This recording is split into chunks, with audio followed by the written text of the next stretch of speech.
Hello dear brothers and sisters, welcome to Sahastra IAS. આશા રાખી રહ્યો છું કે આપ સૌ ભાઈઓ બહેનોની તૈયારી ખૂબ સરસ રીતે થઈ રહી હશે.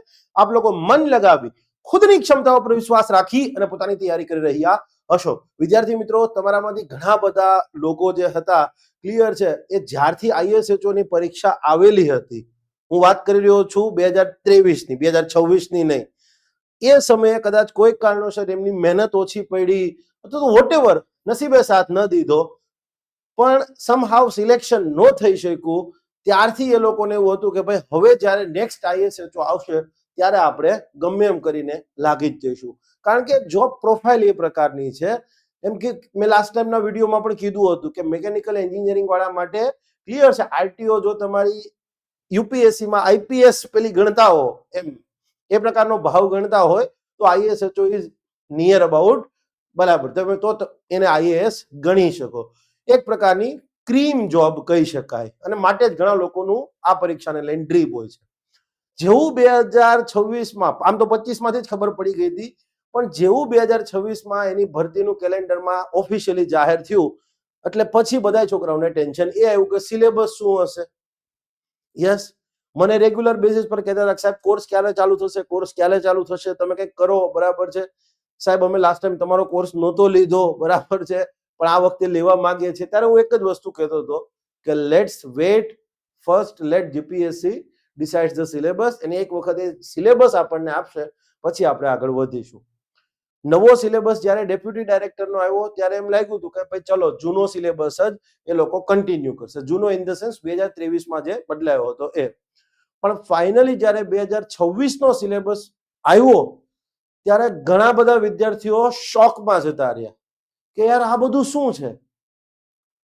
એમાં ખાસ કરીને એવા લોકો કે જેને 2023માં તૈયારી કરી હતી અને નથી થઈ શક્યું, તો એ લોકોએ તો જૂના સિલેબસ મુજબ રિવિઝન કરવાનું યથાવત જ રાખ્યું હતું. ખાસ કરીને એક્ટ એન્ડ રૂલની વાત કરીએ ત્યારે, અને એ લોકો કમ્પ્લીટલી શોકમાં છે. હજી બહાર નથી આવ્યા. મતલબ આઈએસએચઓ નો સિલેબસ આવ્યા પછી હું 100 થી વધુ વિદ્યાર્થીઓના ફોન રિસીવ કરી ચૂક્યો છું. ક્લિયર છે? તો હવે પ્રશ્ન એ થાય કે ખરેખર આ નવો સિલેબસ છે એ ખરેખર ટેન્શન વાળો છે કે નહીં. લેક્ચરમાં ડિસ્કસ કરી લઈએ. તમારો વધારે સમય પણ નહીં લઉં, 20-22 મિનિટ લઈશ, તમને ખ્યાલ આવી જશે. ઓકે, ચાલો. અને આપણા ભાઈની આદત છે, જે હોય એને એસ્ટાબ્લિશ્ડ હોય એને વેરવિખેર કરવાની, પણ એ પ્રગતિશીલ રીતે વેરવિખેર થતું હોય તો કાંઈ વાંધો નથી. પણ હવે ચલો, કેટલાક દી છે હવે, બરાબર છે. ઓકે, તો આ નવો સિલેબસ જે આવ્યો છે તમને બધાને ખબર જ છે. એક્ઝામની પેટર્ન શું છે તો કે 100 માર્ક્સનું જનરલ સ્ટડીઝ છે, 200 માર્ક્સનું બરાબર છે technical plus act and rules હતું. ગયા વખતે એમાં પણ 100 માર્કનું બરાબર છે અલગ અલગ ટુકડા હતા. આ વખતે હવે એવું નથી. આ વખતે ટેકનિકલનો પાર્ટ અને બરાબર છે એક્ટ એન્ડ રૂલનો પાર્ટ બે મર્જ કરી અને 200 માર્ક્સનું પૂછાશે. તો હવે પ્રશ્ન એ થાય કે એક્ટ એન્ડ રૂલ કેટલા માર્ક્સનું પૂછાય જનરલી? તો અત્યાર સુધીની એક્ઝામોમાં એવું આપણે ઓબ્ઝર્વ કર્યું છે કે 70 થી 80 માર્ક્સની આસપાસ પૂછાય છે ક્લાસ 2 લેવલ ઉપર.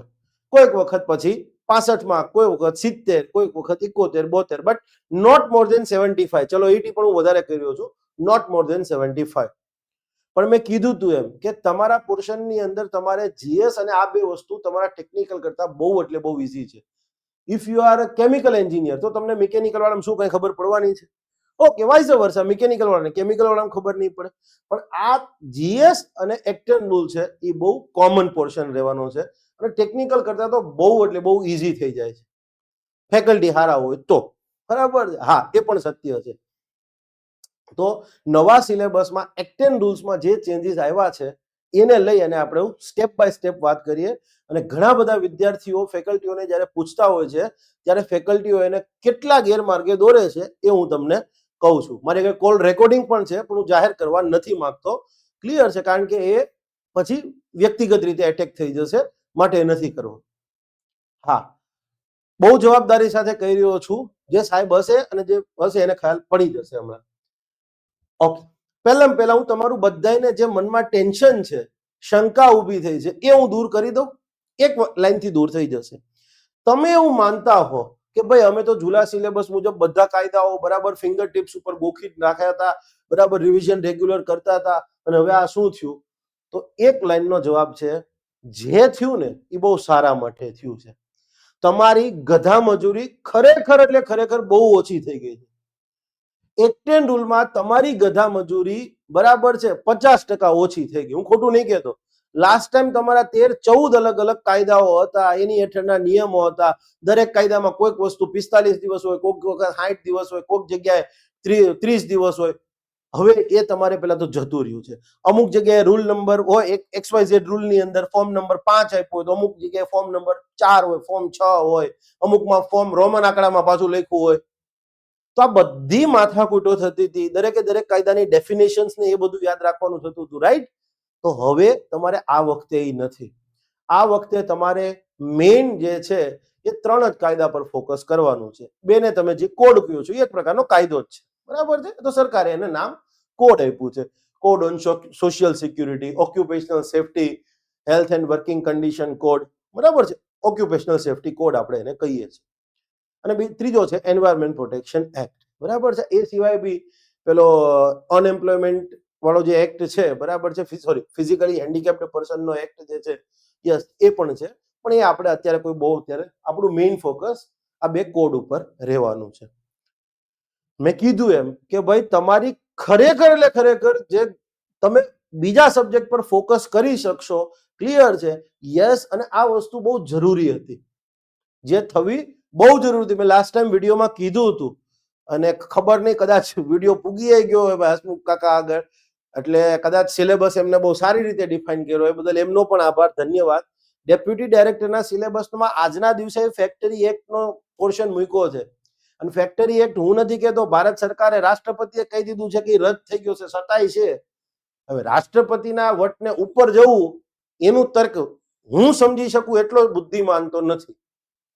ડેપ્યુટી ડાયરેક્ટરના સિલેબસમાં આજના દિવસે એ વસ્તુ છે, બરાબર છે? હવે આપણે કોઈની ટીકા ન કરતા આપણે આપણા સિલેબસ પર આવી જઈએ કે આ જે નવો સિલેબસ છે એક્ટેન રૂલનો, ક્લિયર છે? એના યસ, પેલા તો તમને કહી દઉં કે અંદાજે આવી શકે ભાઈ, બરાબર છે? 60 થી 75 માર્ક્સ. અને આપણો ટ્રેક રેકોર્ડ તમને બધાને ખબર જ છે, બરાબર છે? ઓકે, આ મારો અંદાજ છે અત્યાર સુધીના એક્ઝામોમાં રહ્યું છે. પછી કદાચ 2 સવાલ વધારે આવે, 4 સવાલ ઓછા આવે તો એમ ન કહેતા સાહેબ આ અંદાજ છે. ઓકે, ચાલો. Occupational safety, health and working condition code, આ એક પ્રકારનો કાયદો જ છે, બરાબર છે? હવે આ કાયદો, બરાબર છે, એકચ્યુઅલી ઘણા બધા બીજા કાયદાઓ હતા અગાઉના. ફેક્ટરી એક્ટ છે, BDN સિગાર વર્કર વાળો જે કાયદો છે, એ માઇન્સ ડોમ્સ એક્ટ છે, બરાબર છે? કોન્ટ્રાક્ચ્યુઅલ લેબર એક્ટ છે. બહુ બધા કાયદાનું સ્થાન સિમ્પલે આ કોડે લઈ લીધું છે, આ નવા કાયદાએ લઈ લીધું છે. એટલે રાષ્ટ્રપતિએ બહુ સ્પષ્ટપણે કીધું છે, કાયદામાં પણ જોશો લાસ્ટમાં બહુ સ્પષ્ટ નોટિફાઈ કરી આપ્યું છે કે જેવો આ કોડ, જેવો આ કાયદો લાગુ થશે એટલે ઓલા બધા કાયદા સ્ટેન્ડ્સ રિપીલ, બરાબર, રદ બાતલ થયેલા ગણાશે, મતલબ અસ્તિત્વમાં જ હવે રહેશે નહીં. ઓકે, તો કાઇન્ડ ઓફ આ કઈ નવું નથી. લાસ્ટ ટાઈમની ISHO ની એક્ઝામમાં આપણે આખો આ કોડ ભણેલા છીએ, ક્લિયર છે ને? બહુ એટલે બહુ ઈઝી વસ્તુ હતી આ, બરાબર? તમે એક સેલ્ફ સ્ટડી કરશો તો આ વખતે નહીં મેળા પડે, એવું કહી રહ્યો છું. મેં અત્યાર સુધીની કોઈ એક્ઝામમાં જેમાં હું કોચિંગ આપતો હોય મેં ક્યારેય એવું નથી કીધું કે ભાઈ બરાબર સેલ્ફ સ્ટડીથી પાસ ન થવાય. હું દર વખતે કહેતો હતો, પણ આ વખતે આ 2 કોડ પૂરતું તો હું કહી શકું એમ છું કે સેલ્ફ સ્ટડી હવે થોડુંક મુશ્કેલ બની જશે. કાયદા નવા છે, ઘણી બધી બાબતો એક એન્જિનિયરિંગના સ્ટુડન્ટ માટે નવી હોય છે અને આ તો એના કરતા લેટેસ્ટ છે, માટે થોડું મુશ્કેલ બનવાનું છે. હું એમ નથી કહેતો ઇમ્પોસિબલ છે, પણ હા, આ પહેલી વખત હું આ રીતે કહી રહ્યો છું. બાકી હું જેટલા વસ્તુઓ ભણાવું છું દરેક જગ્યાએ કહું છું કે યસ, સેલ્ફ પ્રિપરેશન થી પાસ થવાય, બરાબર છે? પણ આ વખતે હું આ મારી જાતને થોડું આવું બોલતા અટકાવીશ, કારણ કે થોડું મુશ્કેલ છે. હવે ઓક્યુપેશનલ સેફટી કોડ છે, તો એમાંથી કઈ કઈ વસ્તુ કરવાની છે તમારે, તો એક વસ્તુ જોજો. પહેલામાં પહેલું તો એક કોડ આપ્યો છે, ઓક્યુપેશનલ સેફટી કોડ. આને ઓક્યુપેશનલ સેફટી કોડ જ કહીશ શોર્ટમાં. તો ઓક્યુપેશનલ સેફટી કોડ છે, એના અંતર્ગત હવે આપણને ખબર છે કોઈ પણ કાયદો હોય તો એ કાયદામાં, બરાબર છે, નિયમો બનાવવાની સત્તા હોય, બરાબર છે? નિયમો બનાવવાની સત્તા કેન્દ્ર સરકારને હોય, રાજ્ય સરકારને હોય. ઘણામાં ખાલી કેન્દ્ર સરકારને હોય, ઘણામાં કેન્દ્ર સરકાર રાજ્ય સરકાર બંનેને હોય. Point is clear? યસ. અને અમુક કેસમાં ખાલી રાજ્ય સરકારને હોય છે, જેમ કે તમારો જૂનો ફેક્ટરી એક્ટ, બરાબર છે? યસ. તો અહીંયા ઓક્યુપેશનલ સેફટી કોડ છે, એમાં નિયમો બનાવવાની સત્તા કેન્દ્ર સરકાર અને રાજ્ય સરકાર બેયને છે. ઓકે, તો આ કોડે તમારે જોવાનો છે. ઓકે, પછી એ કોડ અંતર્ગત કેન્દ્ર સરકારે બનાવેલા નિયમો છે, the occupational safety health and working conditions central rules, મતલબ આ કોડ અંતર્ગત કેન્દ્ર સરકારે બનાવેલા નિયમો. રાજ્ય સરકારે બનાવેલા નિયમો, આપણે ગુજરાત રાજ્ય છે તો Gujarat occupational safety health and working condition rules જે છે એ પણ આપણે જોવાના છે. અને એ સિવાય લખ્યું છે કે આપણો આ જે કોડ છે એના સેક્શન 18 હેઠળના સ્ટાન્ડર્ડ્સ. ઓકે, પણ જો તમે એક વસ્તુ ધ્યાનથી જોશો તો ત્યાં બીજી પણ વસ્તુ દરેકે દરેક પોર્શનમાં કોમન આપી છે, માટે મેં કોમન લખ્યું છે, the provisions relating to the factories only, માત્ર ફેક્ટરી સંબંધિત જોગવાઈઓ જ. મેં કીધું ને કે આ કાયદો છે ઓક્યુપેશનલ સેફ્ટી કોડ, એને જૂના જે ફેક્ટરી એક્ટ છે, યસ, જો total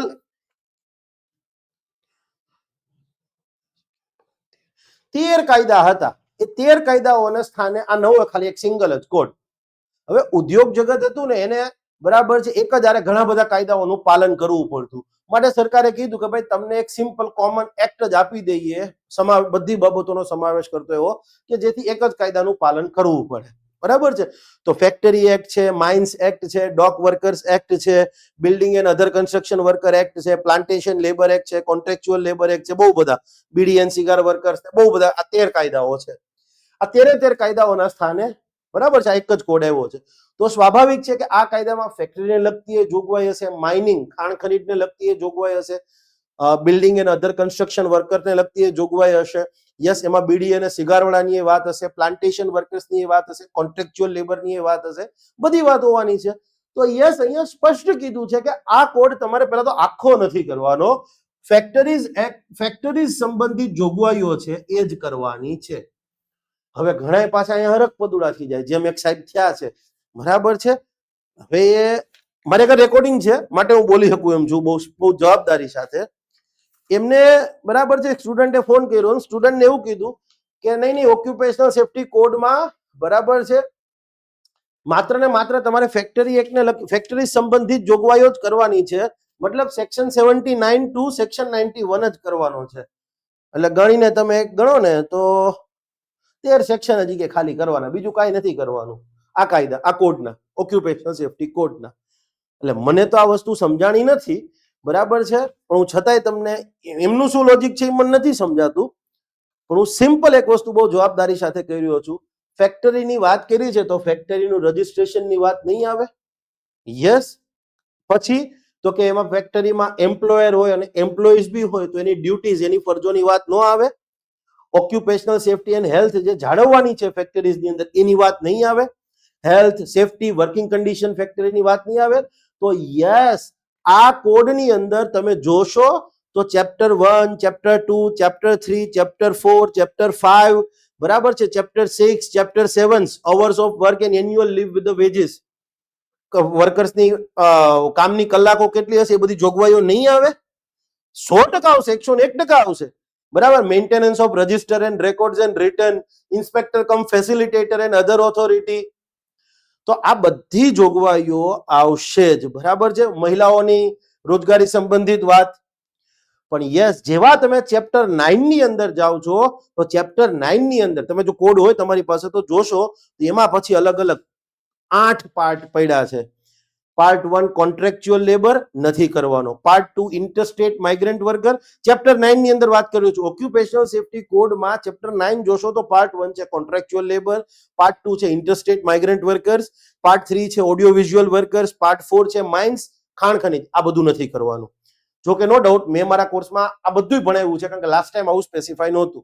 BD and cigar workers, building and other construction workers, અને પાર્ટ 7 માં છે ફેક્ટરીઝ, પાર્ટ 8 માં છે પ્લાન્ટેશન, ચાના અને બધા મરી મસાલાના બગીચાઓ છે એની વાત છે, બસ. અને અહીંયા ચેપ્ટર પૂરું થઈ જાય છે. તો ચેપ્ટર 8 ની અંદર સ્લીપ ઓફ ટંગ, ચેપ્ટર 10 છે સ્લીપ ઓફ ટંગ. ચેપ્ટર 10 ની અંદર ક્લિયર છે, તમને અલગ અલગ 8 પાર્ટની વાત કરી છે. એમાં ખાલી તમારે આ ફેક્ટરીઝ એક્ટની આટલો કરવાનો છે, બીજું કાંઈ નથી કરવાનું. પછી દંડની જોગવાઈ નહીં આવે ફેક્ટરીઓ વાળા માટે, ફેક્ટરીઓ માટે સોશિયલ સિક્યુરિટી ફંડની વાત નહીં આવે, તો એ બધું કરવું પડશે. તો મહેરબાની કરી અને તમારામાંથી કોઈ વ્યક્તિ એવું માનતા હોય કે આ ઓક્યુપેશનલ સેફ્ટી કોડ કીધો છે અને એમાં ખાલી માત્ર સેક્શન 79 ટુ સેક્શન 91 જ કરવાના છે, તો એ ખોટું છે. ઓક્યુપેશનલ સેફ્ટી કોડમાં બાકી બધું તમારે આવશે, એવું નહીં કે નહીં આવે. હા, અહીંયા લોડ ઓછો થઈ જશે, બરાબર છે. કેન્દ્ર સરકારના જે નિયમો છે એમાં અને રાજ્ય સરકારના નિયમો છે એની અંદર તમારો લોડ બહુ ઓછો થઈ જશે, પણ એ પોતે નિયમો જેટલા મોટા છે નહીં, તેમાં લોડ ઓછો કરીને કોઈ ફાયદો નથી. ઓકે, સ્ટાન્ડર્ડની શું જોગવાઈ છે? તો સ્ટાન્ડર્ડની વાત બરાબર છે, હું અહીંયા નહીં કરું. તમે જોશો તો પેલા તો ઇન્ટરનેટ ઉપર મટીરિયલી અવેલેબલ નથી, બરાબર છે. પેલા તો કરવું કે નહીં, બરાબર છે, આ બધી વાત આપણે કોર્સમાં હું તમને કરીશ, અત્યારે આને હું નથી કઈ કહેતો. ઓકે, પછી વાત આવે છે કોડ ઓન સોશિયલ સિક્યુરિટી, અને હું જે બોલ્યો છું બહુ જવાબદારી સાથે બોલ્યો છું, બરાબર છે. Yes, code on social security. તો code on social security again આ એક કાયદો જ છે, કદાચ આને યસ આ પાર્લામેન્ટરી લો જ છે, એક્ટ જ ગણાશે, legislation enacted by the parliament of India. તો એમાં પણ કોડ ઓન સોશિયલ સિક્યુરિટીની વાત કરી છે. ઓકે, પછી એમાં પણ કેન્દ્ર સરકારના નિયમોની વાત કરી છે કે ભાઈ આ કોડ ઓન સોશિયલ સિક્યુરિટી છે, એની અંતર્ગત કેન્દ્ર સરકારે બનાવેલા નિયમો અને એના અંતર્ગત રાજ્ય સરકારે બનાવેલા નિયમો. આપણે ગુજરાત છે તો ગુજરાતની વાત કરીશું. ઓકે, પણ અહીંયા પણ એક વસ્તુ લખી છે, only the provisions relating to employees compensation and maternity benefit. Employees compensation, એમ્પ્લોયને જે વળતર આપવાની, જૂના સિલેબસમાં એમ્પ્લોઈઝ કમ્પેન્સેશન એક્ટ હતો તો વર્કમેન કમ્પેન્સેશન એક્ટ 1923 હતો. તમને ખબર છે કાયદામાં જ્યારે હું ભણાવવાનું ચાલુ કર્યું એમાં સૌથી અઘરામાં અઘરો કાયદો બરાબર એક સમયે મને લાગ્યો હતો આ હતો, બરાબર છે.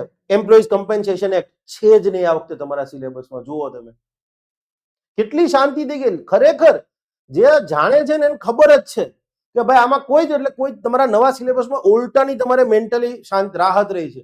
મેટર્નિટી બેનિફિટ એક અલગ આવતો હતો, આખો કાયદો કરવાનો થતો હતો, આ બેયના અલગ અલગ કાયદા હતા.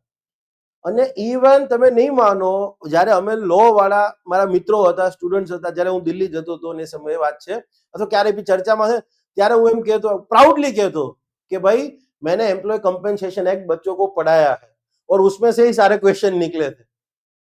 હા, હજી મારે ઘરે તમારા વિડીયો જૂના હશે, બરાબર છે, કોર્સમાં છે આપણા, પણ હવે તો કોઈ કામના નથી. કહેવાનો મીનિંગ એ છે કે બધું તમારે નીકળી ગયું. ખરેખર તમારા રાહતનો શ્વાસ છે આ વખતે. એટલે આ વખતે જેટલા એટલે આ રાહતનું કામનો આનો શ્રેય હસમુખ કાકાને જ જાય છે, એ પણ આપણે માનવું પડે.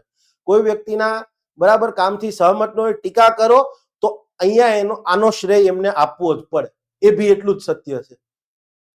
હા, આ શ્રેય બરાબર આપણે એમને જ આપીશું કે ભાઈ એમને આ વસ્તુ કરી.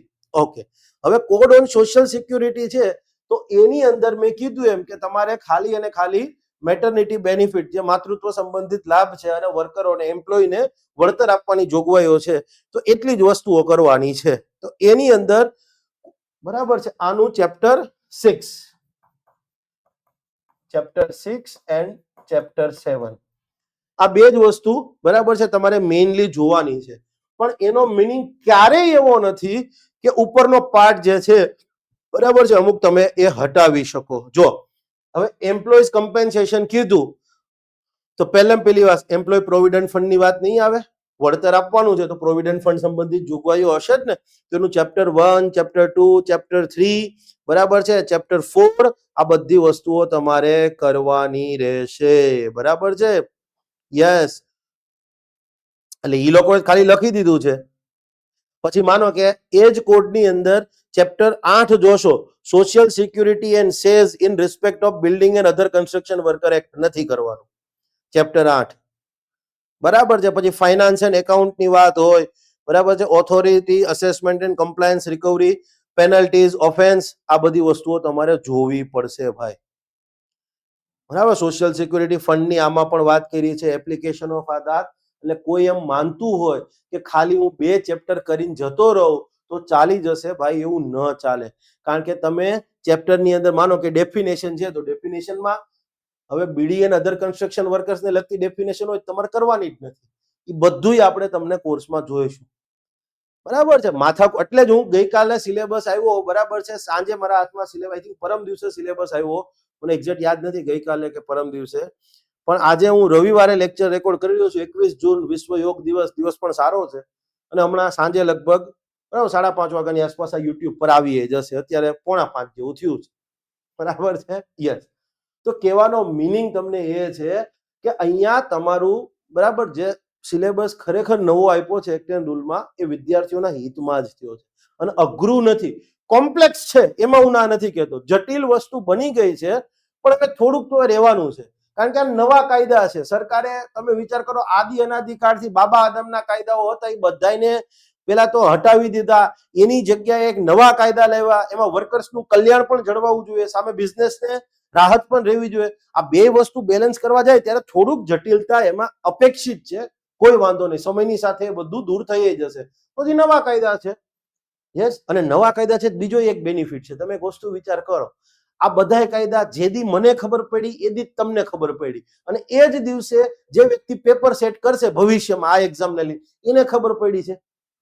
તો જેટલું અઘરું આપણા મારા તમારા માટે છે ને, એટલું જ પેપર સેટર માટે છે.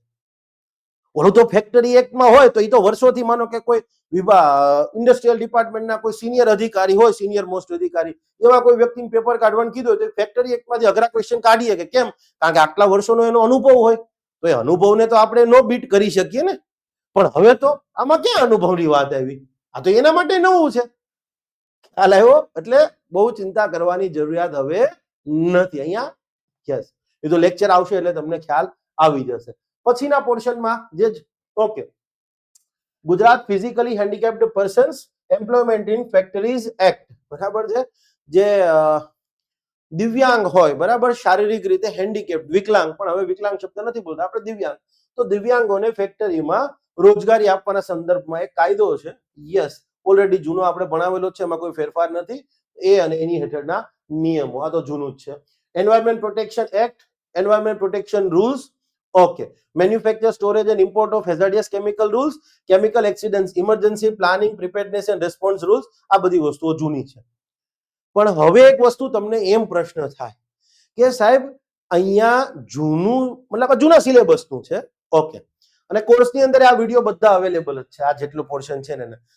પણ એક વસ્તુ યાદ રાખજો, તમારા સિલેબસની અંદર જ્યારે એક્ટ એન્ડ રૂલનો સિલેબસ છે ને, ત્યાં ઉપર બહુ સરસ લખ્યું છે, બરાબર છે, એક્ટ એન્ડ રૂલ્સ, પછી કાઉન્સમાં લખ્યું છે as amended from time to time, સમયે સમયે જે સુધારો થયો એની સાથેના, બરાબર છે. એટલે જૂના યાદ નથી રાખવું. જૂની કોઈ જોગવાઈમાં માનો કે 30 દિવસ હોય, સુધારીને 45 દિવસ કર્યું, તો હવે તમારે 45 યાદ રાખવાનું છે, 30 વાળું યાદ જ નથી રાખવાનું કોઈ કેસમાં. કે ભાઈ આ ફોર્મ કેટલા દિવસમાં સબમિટ કરવાનું, XYZ ફોર્મ, બરાબર, તો અરજી કેટલા દિવસમાં તમે સબમિટ કરાવી શકો. તો જૂનામાં 30 હોય ને હવે નવામાં 45 કીધું હોય, તો તમારે 45 યાદ રાખવાનું, જૂનું યાદ જ નથી રાખવાનું 30 હતું. As amended from time to time નો મિનિંગ આ થાય. laws and કંઈક એવું લખ્યું છે, act and rules relating to industrial safety and health, something લખ્યું છે, પણ કાઉન્સમાં આમ લખ્યું છે as amended from time to time. બસ એનો મિનિંગ આ છે. તો આપણે બધું લેટેસ્ટ કરવું પડશે. માનો કે એન્વાયરમેન્ટ પ્રોટેક્શન એક્ટ છે તો એ ચાલશે, આ વસ્તુ ચાલશે, પણ અહીંયા એક વસ્તુનો ફેરફાર થયો છે 2025માં. આમ તો મેં ભણાવી જ દીધી છે બધી વસ્તુ, પણ છતાં એક કંઈક વસ્તુ એકાદી આમથી આમ થાય ને, એ આપણો ક્વેશ્ચન ખોટો પડે જ નહીં હાલે. તો અહીંયા હું તમને કંઈક નવું કહીશ. જૂનો સિલેબસ રહ્યો હોત યથાવત, તો મેં પેલા જ લેક્ચરમાં હજી લખ્યું જ છે સૂચનામાં, તમે જોશો ને તો, કે ડિઝાસ્ટર મેનેજમેન્ટ એક્ટ તમારે ફરીથી ભણવો પડશે, કારણ કે એમાં બહુ બદલાવ થયો છે 2023 પછી. પણ હવે તો જતો રહ્યો છે એટલે કોઈ મિનિંગ પેલું આપણે નથી. તો આ આપણું બરાબર નવા સિલેબસની વાત છે, બિલકુલ ડરવાની જરૂર નથી. અને જે કોઈ વ્યક્તિ તમને ડરાવી રહ્યો છે, બરાબર છે, એ વ્યક્તિ માત્ર ને માત્ર પોતાનો સ્વાર્થ સાધી રહ્યો છે. હું બહુ જવાબદારી સાથે કહી રહ્યો છું.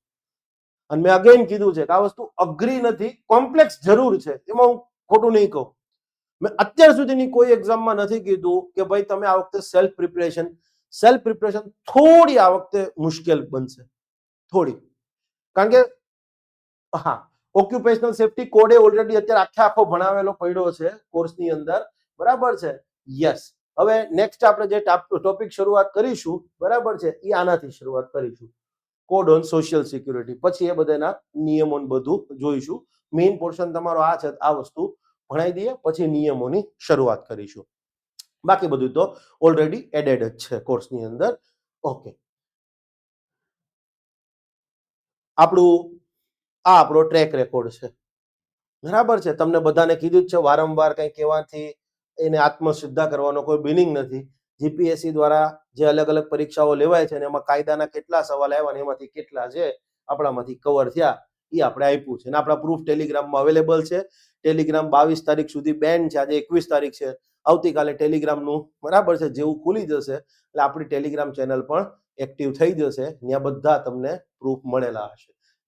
યસ, પડ્યા જ છે. અને ટેલિગ્રામ આપણી આ છે, http://t.me/x with arpan sir.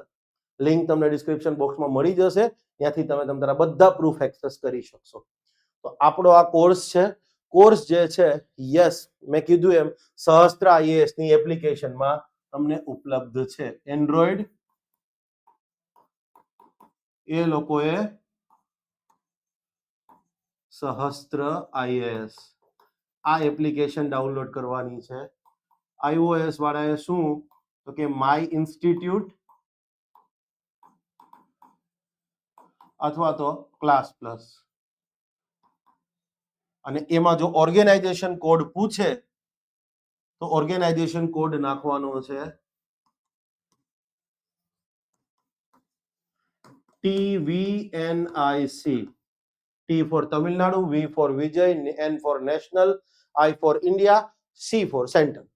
બરાબર, national informatics centre, NIC, TVNIC, બરાબર છે. Okay, yes. અને અગેન કહી રહ્યો છું, બરાબર છે, બે કેસમાં તમારે મોબાઈલ નંબર નાખવાનો રહેશે. ઈમેલ આઈડી થી આપણે લોગિન નથી કરતા. મોબાઈલ નંબર નાખશો એટલે ઓટીપી આવશે. આ વારંવાર કેવું પડે છે. ઓટીપી આવશે પછી તમને તમારું નામ એન્ડ ઈમેલ નાખવાનું કહેશે. ઓકે, અને અહીંયા ખાસ યાદ રાખવાનું છે, માત્ર નામ જ દાખલ કરવાનું. ઈમેલ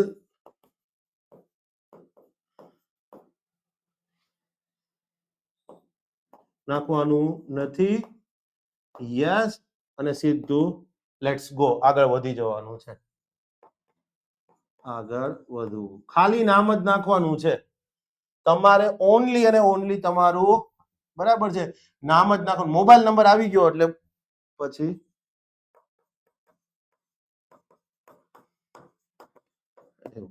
માત્ર નામ જ, નો ઈમેલ આઈડી. ઈમેલ આઈડી નાખવાની જરૂર નથી. મોબાઈલ નંબર નાખો, ઓટીપી આવશે, પછી કહે કે ભાઈ તમારું નામ ને ઈમેલ આઈડી, એમાં તમારે ખાલી નામ જ નાખવાનું, ઈમેલ આઈડી નથી નાખવાનું. કોર્સ જે છે, યસ, 26 જૂન સુધી તમને, બરાબર, રેગ્યુલર પ્રાઇસ એની 10,000 છે. 26 જૂન સુધી એ 5,000 માં મળશે. જૂના સ્ટુડન્ટ માટે, ઓલ્ડ સ્ટુડન્ટ માટે આ છે ઈ, યસ, ઓલ્ડ સ્ટુડન્ટ્સ 4,000 છે.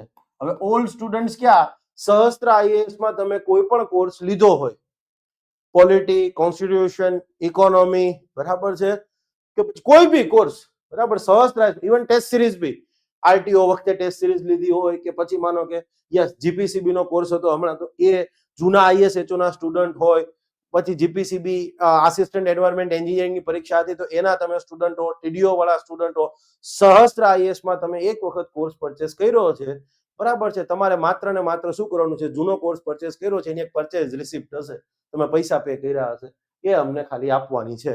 ફોન કરવાનો છે, બરાબર છે. નંબર એ તમને લખી દઉં છું, 9499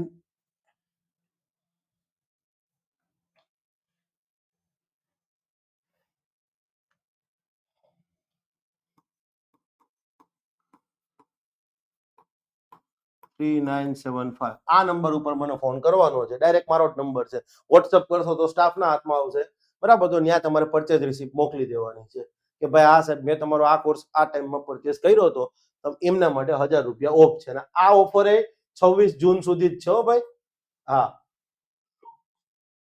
પછી જૂના સ્ટુડન્ટ માટે આ ઓફર નહીં રહે. પછી એમ ના કહેતા સાહેબ કેમ. હા, યસ. બાકી ભણવામાં આ મારો ટ્રેક રેકોર્ડ છે ભાઈ, અને આપણે ખુલ્લે આમ ટ્રેક રેકોર્ડ બતાવીએ છીએ તમ તારે. ભણાવ્યું છે પણ રિઝલ્ટ આપ્યું છે ને ભાઈ, બરાબર છે. અને કાયદાનો સૌથી મોટામાં મોટો બેનિફિટ શું છે ખબર તમને? આ કાયદો છે, ઓક્યુપેશનલ સેફ્ટી કોડ સમજવા માટે, બરાબર છે. અહીંથી કાયદો ચાલુ થાય છે અને અહીંયા કાયદો પૂરો થાય છે. અહીંયા આ બધા તો નકામી બીજા પૂછશે તો આ 2 પેજની વચ્ચેથી જ ને. આમાં હું પૂછું કે હસમુખ કાકા પૂછે કે વડાપ્રધાન મોદી સાહેબ પૂછે, કાયદા મંત્રી પૂછે, આની બહાર કોઈ જઈ શકવાનું છે? કોઈની હિંમત નથી, બરાબર છે. કદાચ હાઈકોર્ટના નહીં, સુપ્રીમ કોર્ટના જજ સાહેબ હોય, એમને એમ કહો સાહેબ તમારે આમાંથી પેપર કાઢવાનું છે, કાયદામાં એમની ઉપર તો કદાચ કોઈ ન હોય ને, સુપ્રીમ કોર્ટના જજ હોય બધા, હાઈકોર્ટના જજ, બરાબર છે. એમને પેપર કાઢવાનું કહો તો એમને પેપર કાઢતી વખતે તો આટલું જ લેવું પડે ને. ટેકનિકલમાં તો ગમે એટલા અલગ અલગ પ્રકાશન હોય, જીએસમાં તો કઈ લિમિટેડ નથી, પણ અહીંયા તો આની અંદરથી જ પૂછશે ને, બરાબર છે. હા, એટલે લાસ્ટ ઈશો વખતે જે કેટલાક હતા, બરાબર છે, મન ફાવે એવા શબ્દો લખતા હતા ને ગાળો દેતા હતા, કેટલાક ક્લાસીસના પેલા નીજા હેઠળ વિદ્યાર્થીઓ હોય ને, બરાબર છે. આ વખતે તમે કયો તમારા સાહેબને આ બધું આવું શો કરે, ચેલેન્જ છે તમને, જાઓ. અને મારું આ લખેલું ખોટું છે એવું તમારે ચેલેન્જ આપવી હોય, બરાબર છે, તો હું ₹1,00,000 તમ તારે કાઉન્ટર સાઇન કરવા તૈયાર છું. ખોટો હોઈશ તો ₹1,00,000 જેને સાબિત કરશે એને દઈ દઈશ તમ તારે, જાઓ. બરાબર, વિદ્યા વિનયથી જ શોભે છે, પણ કેટલાક લોકોને હવે મારો વિનય પસંદ નથી આવતો, માટે મારે આ કહેવું પડ્યું, બરાબર છે. હા, બાકી મેં તમને કીધું એમ કે ભાઈ આ વસ્તુ થવાનો શ્રેય આપણે એક જ વ્યક્તિને આપી છે, હસમુખ કાકાને, બરાબર છે. જે છે એ સાચું જ છે. હું એમની વસ્તુમાં ડિસએગ્રી કરું છું કેટલાક વસ્તુમાં. માનો કે એક્ઝામ પ્રીપોન કરી, હવે તમે વહીવટી સરળતા માટે એક્ઝામ 1 મહિનો પહેલા કરી દીધી, એ કેટલે અંશે વ્યાજબી છે? વિદ્યાર્થીઓ અને અમે ક્લાસીસ વાળા છીએ તો ક્લાસીસ વાળો શેડ્યુલ બનાવીને બેઠો હોય ને એના વિદ્યાર્થીઓને ભણવાનું. હવે તમે 1 મહિનાનું કમ્પેન્સેશન કઈ રીતે કરવું એ સમજાતું નથી મને, બરાબર છે. યસ, 1 મહિનાનું કમ્પેન્સેશન તમે ક્લાસમાં કેટલું ભણાવીને થાય? No doubt. હા, આપણો આ સિલેબસ બરાબર છે 30 જુલાઈ આસપાસ પૂરો થઈ જશે. 25 જ આમ તો કહું, પણ 30 છતાંય સેફર સાઈડ માટે રાખી છે.